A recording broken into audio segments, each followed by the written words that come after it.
مجھے آپ بتائیں کہ یہ شخص ممبر رسول کی زینت بن سکتے ہیں؟ کیا ان کا کردار اس قدر صاف ہے کہ یہ ممبر رسول پر بیٹھ کے گفتگو کریں؟ آپ موصوف کی گفتگو سنیں، اس کے بعد بات کرتے ہیں۔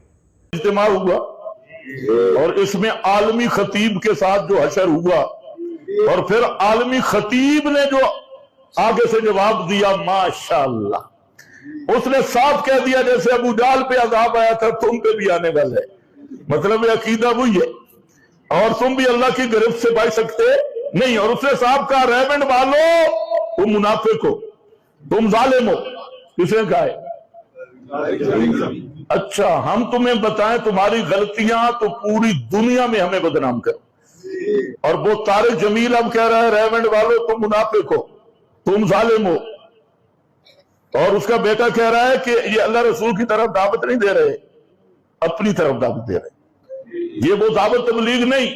اب یہ طارق جمیل صاحب جو 50 سال ان کے ساتھ رہا، اب اس پہ منکشف ہوا کہ یہ نبیوں والی دعوت نہیں، یہ منافقوں والی دعوت ہے، یہ ظالموں والی دعوت ہے۔ کون کہہ رہا ہے؟ مولانا، بولو بولو بولو، مولانا طارق جمیل۔ اور آگے سے وہ کیا فرما رہے ہیں؟ وہ فرما رہے ہیں کہ طارق جمیل ہماری ترتیب پہ نہیں چلتا، ہماری ترتیب پہ چلنا ضروری ہے۔ اور جب تک یہ ہماری ترتیب، اور ترتیب کیا کہ یہ عمران خان کا نام لیتے ہیں، پی ٹی آئی کا نام لیتے ہیں، ہماری ترتیب پہ ہٹ گیا، اس لیے ہم نے فارغ کیا۔ اور مولانا فرما رہے ہیں کہ تمہیں تو گھر سے بات جانتے ہی کوئی نہیں تھا، تمہاری جماعت کو تو پوری دنیا میں میری وجہ سے تاروں ملے، اور آج تم مجھے آنکھیں دکھاتے ہو۔ میں نے کہا یہ کام ہونا تھا، جہاں یاری ہو نا 2 نمبری پہ تو آخر نفرت اس کا نتیجہ ہوتی ہے۔ یہ یاریاں 2 نمبری پہ مبنی تھی، اور ریونڈ والوں کو اس وقت احساس نہیں ہوا جب یہی عالمی مبلغ کٹر یہودی رافضی ان کے امام باڑے میں بیٹھ کے بک بک کرتا ہے کہ جو سب صحابہ کو کافر کہے ہم اسے کافر نہیں کہیں گے، یہی عالمی مبلغ تھا۔ اس میں انہیں کوئی درد نہیں ہوا کہ جو آدمی سب صحابہ کو کافر کہے ہم اسے کافر نہیں کہیں گے۔ اور یہ وہی عالمی مبلغ جو طاہر القادری جیسے ابلیس کی تعریفیں کرتا ہے، اور اللہ نے طاہر القادری سے وہ کام لیا جو آج تک پوری جماعت نہیں کر سکی، تب ریونڈ میں تکلیف نہیں ہوئی۔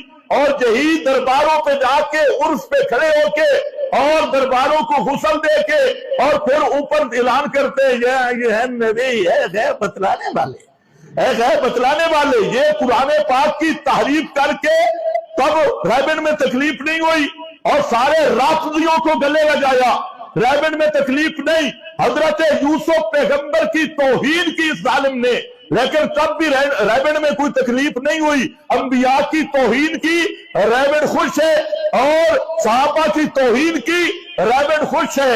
اور جب وہ ریونڈ کے چند بزرگوں کی ترتیب میں نہیں چلے نا، اب جماعت سے فارغ۔ تو معلوم آپ ذرا کر لیں بھئی ادھر ریونڈ میں کتنے درجے کا ایمان بتایا جاتا ہے کہ جو پیغمبر کی توہین کرے تو کوئی غیرت نہیں، صحابہ کی توہین کرے کوئی مسئلہ نہیں، اور پوری امت کے عقائد کے خلاف کرے۔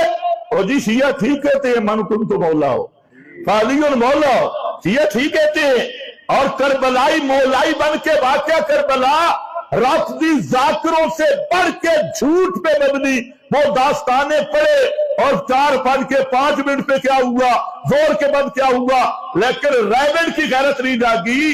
ریونڈ کی غیرت تب جاگی ہے کہ ریونڈ کے بزرگوں کی ترتیب پہ نہیں چلے۔ تو مطلب ہے کہ ان کی جو ترتیب ہے اس کی اہمیت انبیاء سے بھی زیادہ ہے، صحابہ سے بھی زیادہ ہے، دین محمد مصطفیٰ سے بھی زیادہ ہے کہ کوئی انبیاء کو بھونکتا رہے، وہ ہمارے ساتھ یہ کہتے رہے، وہ صحابہ پہ تبرہ کرے، جب تبرہ کرنے والوں کے ساتھ دے اور پورے دین اسلام کا حلیہ بگاڑ دے، انہیں کوئی تکلیف نہیں ہوتی۔ انہیں تکلیف ہوتی ہے ہمارے بزرگوں کی ترتیب کے موافق نہیں چلا۔ ان کی ترتیب کے موافق ہو جائے پھر دنیا میں جو مرضی گند کرے وہ بخشا بخشا ہے۔ اچھا ہم نے تو بڑی گالیاں دی ہے، اب کیا بنے گا؟ اب لگے ہیں سوشل میڈیا، سنو ان دنوں ماشاءاللہ جو لوگوں کو اخلاق کی دعوت دے رہے تھے نا، یہ سخت ہیں، نرمی سے بات کرنی چاہیے، ان کے اب ذرا اخلاق سوشل میڈیا پہ چیک کر لو، اتنی اتنی داڑیاں ہیں، مونچھیں بالکل ہے نہیں، اور بولتے اس طرح ہے جیسے مودی تقریر کر رہا ہے، بالکل مودی، دو طرفہ تقریریں سنیں۔ یہ ان کے اندر کی غلاظت، پول پلال، اور اندر وہاں پر بھی یہی ہے، میں بڑا ہوں اور میں بڑا ہوں۔ آج یہی چیز جماعتوں کو تباہ کر گئی کہ ہر آدمی اپنی الوہیت کا دعویٰ کرتا ہے کہ میری الوہیت کی شان بیان ہوں، اور میرا پروٹوکول ہو، میرا، اگر تجھے بیان نہیں دیا تو اتنا رونے کا کیا مطلب ہے؟ مجھے بیان نہیں دیا، اور یہ بیچارہ وہاں چلا گیا تھا تو وہ بھی خیرات ڈال دیتے، لیکن مانسیرو والوں نے زیادتی تو کی ہے بیان پہ رولا۔ لیکن الحمدللہ حقیقت اب کھل گئی ہے۔ میں پھر شاید اگر کسی نے بک بک کی تو پھر میں اگلے جمعے پہ تبصرہ کر دوں گا، ابھی ٹائم نہیں ہے۔ تو میں آپ کو صرف دعوت دے رہا ہوں، فریقین کے بیان سنو، ان کی دعویٰ بھی، بیانیہ بھی سنو اور بیان بھی سنو۔ لوگوں کو کیا کہتے ہیں؟ امت بنانا ہے، امت کا ستیہ ناش کر دیا۔ یہ امت بن رہی ہے کہ رافضی بھی ہمارے ساتھ، مودودی بھی ہمارے ساتھ، اور قبر پرست بھی ہمارے ساتھ، گھوڑا پرست بھی ہمارے ساتھ، ہر دنیا کا مشرک بھی، کافر بھی۔ کیا کرنا ہے جی؟ امت بنانی ہے۔ یہ امت نہیں بنے گی، یہ کوڑا کرکٹ کا ڈھیر بنے گا۔ اس شخص نے کس قدر گستاخی والا معاملہ کیا، یا کسی کی نفرت میں تم اس درجے، اس حد تک گر جاتے ہو کہ تم ابو جہل کے ساتھ جا کے لوگوں کے ایمان کو ملاتے ہو۔ تم ابو جہل جس کا کفر واضح ہے، جس کی بد کرداریاں واضح ہیں، جو حضور صلی اللہ علیہ وسلم کا گستاخ تھا، جو حضور صلی اللہ علیہ وسلم کا نافرمان تھا، تم ان کے ساتھ یہ حضور صلی اللہ علیہ وسلم کی سے محبت کرنے والوں کو ملاتے ہو، تم تشبیہ ان کے ساتھ دیتے ہو۔ عقل کرنی چاہیے، ہوش کے ناخن لینے چاہیے ایسے لوگوں کو جن کی تبصرے، جن کی زبانیں تبصرے کرنے سے باز نہیں آتی۔ ہوش کے ناخن لینے چاہیے ان لوگوں کو جن کی زبانیں کسی کے کردار پر کیچڑ اچھالنے سے باز نہیں آتی۔ ہوش کے ناخن لینے چاہیے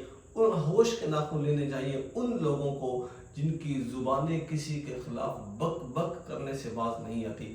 کہاں کا ہمارا ایمان ہے؟ کیا ہم جو گفتگو ممبر رسول پر بیٹھ کے کرتے ہیں، کیا ہم اس قابل ہیں کہ ہمیں ممبر رسول پر بٹھایا جائے؟ کیا ہماری گفتگو کے الفاظ اس طرح کے ہیں کہ اگر ان الفاظ کو کسی کے اندر پیرویا جائے تو یہ اس درجے کے بنتے ہیں کہ یہ ممبر رسول پر بیٹھ کے کیے جائیں؟ بھائی اب تو ایک تماشا بنا کے رکھ دیا ہے، کچھ سمجھ نہیں آتی، نہ سننے والے کو کچھ سمجھ آتی ہے، نہ دیکھنے والے کو کچھ سمجھ آتی ہے، بس منہ پھاڑی جا رہے ہیں، بے در پہ باتیں چھوڑی جا رہے ہیں، ان پہ تنقید کری جا رہے ہیں، اس پہ تبصرے کری جا رہے ہیں، اس کے خلاف باتیں کری جا رہے ہیں، اس کو برا بھلا کہی جا رہے ہیں۔ ایک بندے کو پکڑ کر تم لوگوں نے نشانہ بنا کر رکھ دیا اور ذلیل کر کے رکھ دیا۔ تم سے کسی کی شہرت برداشت نہیں ہوئی، تم سے کسی کی عزت برداشت نہیں ہوئی، تم سے کسی کا پیسہ نہیں دیکھا گیا، تم سے کسی کی عزت افزائی نہیں دیکھی گئی۔ اور بھائی تم خود اگر کسی کی عزت نہیں کر سکتے تو نہ کرو، لیکن کسی دوسرے کے دل میں اس کی بے قدری پیدا نہ کرو۔